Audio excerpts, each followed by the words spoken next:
ই-রিটার্ন prepare করার জন্য যাবতীয় ভিডিও সিরিজের আজকের যে ভিডিওটি হবে সেটা হচ্ছে প্রাথমিকভাবে ই-রিটার্ন যখন আপনি সাবমিট করতে যাবেন তখন হচ্ছে আপনার বেসিক কি ইনফরমেশনগুলো লাগবে।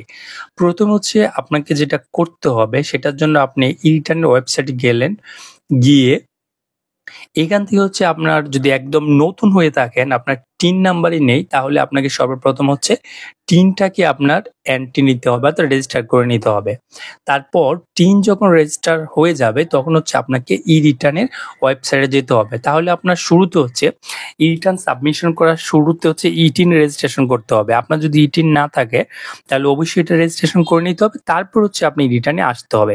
তাহলে আমাদের শুরুতে যেটা রিটার্ন সাবমিশনের প্রথম যে কাজ সেটা হচ্ছে ই টিন।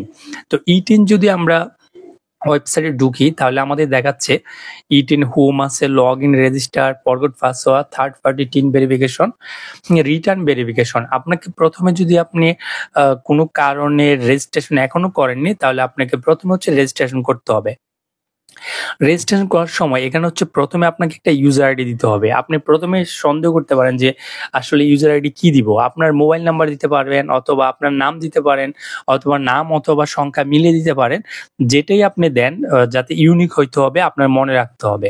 তারপর হচ্ছে একটা পাসওয়ার্ড, যে কোনো একটা পাসওয়ার্ড দিবেন। অবশ্যই আপনার ফোন নাম্বার দিবেন না, আপনার যাতে মনে থাকে অথবা সহজে পাসওয়ার্ডটা হ্যাক না হয় ওই অনুসারে একটা পাসওয়ার্ড ম্যাচ করে এখানে দিবেন। তারপর হচ্ছে পাসওয়ার্ডটাকে আপনার রিটাইপ করতে হবে, পুনরায় টাইপ করতে হবে। তারপর এখানে হচ্ছে একটা গুরুত্বপূর্ণ সিকিউরিটি কোয়েশন। আপনি এমন একটা কোয়েশন দিবেন যেটা হচ্ছে আপনার মনে থাকে। অর্থাৎ আপনি যদি then the name of your village নাম্বারটা আমি দিলাম, আমার নাম কি, তাহলে সেক্ষেত্রে এখানে সিকিউরিটি কোয়েশনে অ্যান্সারটা দিতে হবে। তারপর কান্ট্রি যেহেতু হচ্ছে বাংলাদেশ, আমি বাংলাদেশি সিলেকশনে রাখবো, এটা অটো সিলেক্ট থাকবে। তারপর হচ্ছে মোবাইল নাম্বার। এইটা হচ্ছে একটা সমস্যা, কারণ মোবাইল নাম্বারের ক্ষেত্রে আপনি যদি আপনার টিন রেজিস্ট্রেশন করতে চান সেক্ষেত্রে অবশ্যই আপনার নামে এনআইডি দিয়ে যে সিম কার্ডটা তোলা হয়েছে সেটার ইনফরমেশনই আপনাকে এখানে দিতে হবে। যদি আপনি আপনার বাবার নামে অথবা মায়ের নামে অথবা যে কারো নামে যদি কোনো সিম তুলে থাকেন আর ওই সিমের ইনফরমেশন যদি এখানে দেন তাহলে আপনি টিন রেজিস্ট্রেশন করতে পারবেন না, আপনার অনেক বেশি সময় ব্যয় হবে। তাই শুরুতে হচ্ছে আপনি যে কাজটা করবেন, আপনার এনআইডি দিয়ে যে মোবাইলটাকে আপনার সিমটাকে টার্গেট করতেছেন এটা যদি রেজিস্ট্রেশন করবেন, এটা আগে ভেরিফাই করে নেবেন আপনি এটা আপনার এনআইডি দিয়ে রেজিস্টার করা আছে কিনা। সেটা একটা সহজ প্রসেস, আপনার রেজিস্ট্রেশন চেক করে নিতে পারবেন। তারপর হচ্ছে একটা ইমেল অ্যাড্রেস একটা দিতে পারেন, এটা অপশনাল, না দিলেও সমস্যা নাই। তারপর হচ্ছে আপনাকে ক্যাপচাটা দিতে হবে। দেওয়ার পর হচ্ছে ভেরিফিকেশন লেটার, রেজিস্টারে ক্লিক দিবেন, দেখবেন আপনার এখানে হচ্ছে একটা ওটিপি চলে যাচ্ছে। সেক্ষেত্রে হচ্ছে লগ ইনের ইনফরমেশনগুলো যাবে, আপনি ইনফরমেশনগুলো দিয়ে লগ ইন করবেন। লগ ইনের যে ইনফরমেশনগুলো লাগতেছে সেটা বোঝাই যাচ্ছে। এখানে হচ্ছে ইউজার আইডি দিতে হবে, তারপর হচ্ছে পাসওয়ার্ড দিতে হবে। এই দুইটা জিনিস দিয়ে আপনি যখন লগ ইন করবেন তখন হচ্ছে দেখা যাচ্ছে আপনার পুরো যে টিনটা রেজিস্ট্রেশন খুব সহজ হয়ে যাবে। এখানে বলে রাখা ভালো, আপনি যদি বাংলাদেশি হন আপনার টিন রেজিস্ট্রেশন করাটা এতটা কোনো কঠিন কাজ না। আপনার যেটা করতে হবে, আপনি যখন লগ ইন করবেন, লগ ইন করার পরে আপনার বর্তমানে অ্যাড্রেস বা পার্মানেন্ট অ্যাড্রেস কোনো পরিবর্তন আছে কিনা এগুলো একটু চেক করে তারপর সাবমিট করে দিবেন, ইজিলি হয়ে যাবে। কিন্তু সবচেয়ে বেশি সমস্যা পড়তে হয় ফরেনারদের, যারা বিদেশি আছে তাদের যখন আমরা টিন রেজিস্ট্রেশন করতে চাই তখন ঝামেলা পোহাইতে হয়। যাক, ওইটা অন্য কোনো দিন বলবো। এখন আমাদের প্রথম স্টেপ যেটা টিন রেজিস্ট্রেশন, এটা সম্পূর্ণ হয়ে গেল। করতে এটা অনেকে সেটা দোকানে যায়, কম্পিউটার দোকানে যায়, 500 টাকা 1000 টাকা দিয়ে, কোনো দরকার নাই। আপনি বসে আপনি ইজিলি যেভাবে বললাম এরকম করে টিন রেজিস্ট্রেশন করে ফেলতে পারবেন। কারণ এখানে হচ্ছে আপনার এনআইডি সার্ভারের সাথে কানেক্ট করা, তাই ওখানে ভুল হওয়ার কোনো সম্ভাবনাই নাই। আপনি যখন রেজিস্ট্রেশন করবেন সব ইনফরমেশন হচ্ছে আপনার এনআইডির সাথে কানেক্ট হয়ে যাবে। তো সেখান থেকে আপনি দেখতে পারবেন যে আপনার ইনফরমেশন দেখাচ্ছে। যদি প্রেজেন্ট অ্যাড্রেস অথবা স্পেশাল প্রেজেন্ট অ্যাড্রেসের পরিবর্তন করার দরকার হয় তাহলে আপনি পরিবর্তন করে নেবেন, তারপর সাবমিট করলে হয়ে যাবে। প্রথম স্টেপ যখন শেষ তখন হচ্ছে আমাকে যেতে হবে ই রিটার্নের ওয়েবসাইটে। এই ওয়েবসাইটে আমরা যাব। এর আগে একটু বলে নেই, এই 6টা আমরা ওয়েবসাইট দেখতে পাচ্ছি এখানে। ই রিটার্ন, আবার রিটার্ন ভেরিফাই।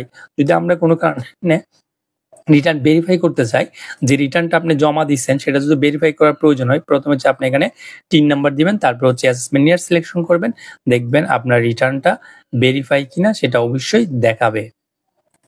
যেমন আমি এখানে একটা টিন দিলাম, সেটা আমি 23-24 যদি আমি যে এটা ভেরিফাই কিনা চেক করতে চাই, তাহলে দেখি কি দেখায়। TBN ডাটা নট ফাউন্ড, মানে এই রিটার্নটা দেওয়া হয়নি। এখন যদি আমি আগের বছরটা যাই, সেক্ষেত্রে দেখি কি দেখায়, MBMA3A easily. Russell Ahmed bearing TIN number has filed income tax return for assessment year 23-24 using e-return system. এখানে এটাও বলে দিছে যে রিটার্নটা যে সাবমিট করছে আসলে কোন প্রসেসে সাবমিট করছে, এটা অবশ্যই সাবমিট করা হচ্ছে ই-রিটার্ন সিস্টেমে সাবমিট করা হয়েছে।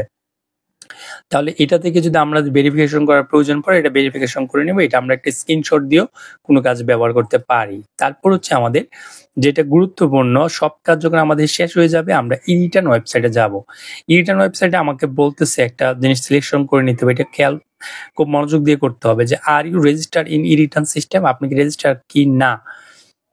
Please select an option below to proceed. I am not yet register, I am already register. তাহলে হচ্ছে এখানে যদি আমি রেজিস্টার না থাকি, তাহলে আমাকে হচ্ছে রেজিস্টার করে নিতে হবে। এটা রেজিস্ট্রেশন করার জন্য আমাকে বেসিক ইনফরমেশন দিচ্ছে যে please make sure you have biometric verify mobile number before registration. Registration করার আগে আমি যেটা তখন বলতেছিলাম যে আপনার এনআইডি দিয়ে মোবাইলটা সিমটা ভেরিফিকেশন কি না, আপনি এভাবে চেক করে নিতে পারেন যে আপনার ফোন থেকে *00001# নম্বরে ডায়াল করে নাম্বারটি বায়োমেট্রিক ভেরিফাই কিনা জেনে নিন। এটা হচ্ছে যদি আপনার এরকম করে ডায়াল করে জেনে নেন, তাহলে হচ্ছে আপনার জন্য খুব বেশি সহজ হয়ে যাবে। আপনি চেক করে নিতে পারবেন যে সিমটা ওকে কিনা। যদি আমি বললাম চেক করে নিচ্ছি, আমি এটাকে ওকে দিলাম। ওকে দেওয়ার পর এখানে হচ্ছে আমার সাইন আপ করার জন্য আমার দিতে হবে কি টিন নাম্বার দিতে হবে, তারপর হচ্ছে মোবাইল নাম্বার দিতে হবে। মোবাইল নাম্বারটা যখন দেওয়া হবে, তারপর হচ্ছে আমাকে ক্যাপচা দিতে হবে। এখন কথা হচ্ছে আমি রেজিস্টার মোবাইল নাম্বার বলতেছে মাস্ট বি 11 ডিজিট, যেটা হয় এটা দিবেন। দিয়ে হচ্ছে আপনাকে ভেরিফাই ক্লিক করতে হবে। তারপর দেখবেন আপনার এখানে একটা ওটিপি যাবে। ওটিপিটা যখন আপনি ফুলফিল করবেন, তখন হচ্ছে আপনি এটাকে লগ ইন করতে পারবেন। তখন আপনি যখন এটা সাইন আপটা শেষ হয়ে যাবে, তখন হচ্ছে আপনি এটাকে সাইন আপটা যখন শেষ, তখন হচ্ছে আপনাকে সাইন ইন করে নিতে হবে। আবার আমাকে বলছে অলরেডি রেজিস্টার কিনা। এখন দেখা যায় যখন আপনার রেজিস্ট্রেশন কমপ্লিট হয়ে যাবে, তখন হচ্ছে আপনি আবার এখানে ফিরে আসবেন, আই এম অলরেডি রেজিস্টার, এটাতে ক্লিক করে দিতে হবে। ক্লিক করার পর এইরকম একটা ইন্টারফেস চলে আসবে যে আপনার এই রিটার্ন রেজিস্ট্রেশন কমপ্লিট। কারণ ম্যাক্সিমাম বর্তমানের আগের যে সময়টা হয়েছে, সেটা হচ্ছে ই রিটার্নের যে প্রথম স্টেপটা অর্থাৎ ভেরিফিকেশন, এইটা করতে পারা যেত না। এরকম হয়েছে আমি শতবার ট্রায়াল দিয়ে গেছি, বলছে এই মুহূর্তে কোনো রিটার্ন নিবে না বা এই সমস্যা ওই সময় নানা সমস্যা।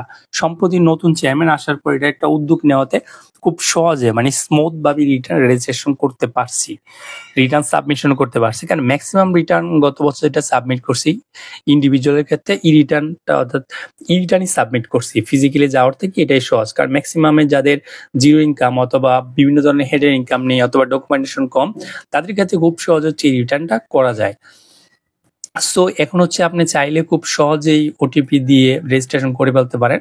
এটা অন্য কারো হেল্প নেওয়ার মতো কোনো কিছু না, কারণ এখানে ভুলের কিছু নাই। আপনি নর্মাল প্রসেসিংয়ে যাবেন, তারপর হচ্ছে ইজিলি আপনি করে ফেলতে পারবেন। এইটুকু হচ্ছে আজকে যেটা আমি চাইছি যে ই রিটার্ন প্রিপেয়ার করার বেসিক যে ইনফরমেশন, সেটা যদি আমি আবার বলি, সেটা হচ্ছে প্রথমে আপনাকে টিন রেজিস্ট্রেশন করে নিতে হবে। টিন যখন রেজিস্টার হয়ে যাবে, তারপর হচ্ছে আপনাকে রিটার্ন সার্ভারে গিয়ে ই রিটার্নটা রেজিস্টার করে নিতে হবে। তারপর হচ্ছে আপনি এখানে চলে আসতে হবে, রেগুলার ই রিটার্নটাতে চলে আসবেন। ওইটা অনুসারে হচ্ছে আপনি রিটার্ন সাবমিশন করতে চাবেন। তাহলে আজকের ভিডিওটি হচ্ছে ই রিটার্ন সাবমিশনের সিরিজের প্রথম ভিডিও। আপনার পূর্ববর্তী মানে সবগুলো ভিডিও দেখবেন, কারণ এখানে একদম রিটার্ন রেজিস্ট্রেশন থেকে শুরু করে সকল হেডের ইনকাম কিভাবে ক্যালকুলেশন করতে হয়, পুরো রিটার্নটা স্টেপ বাই স্টেপ হচ্ছে করা আছে। সেই হিসেবে আপনি পুরো সিরিজটাই দেখবেন, যাতে আপনারা ঘরে বসে নিজ উদ্যোগে হচ্ছে ই রিটার্ন প্রিপেয়ার করতে পারবেন। আজকে এইটুকুই, দেখা হবে অন্য ভিডিওতে। ধন্যবাদ সবাইকে।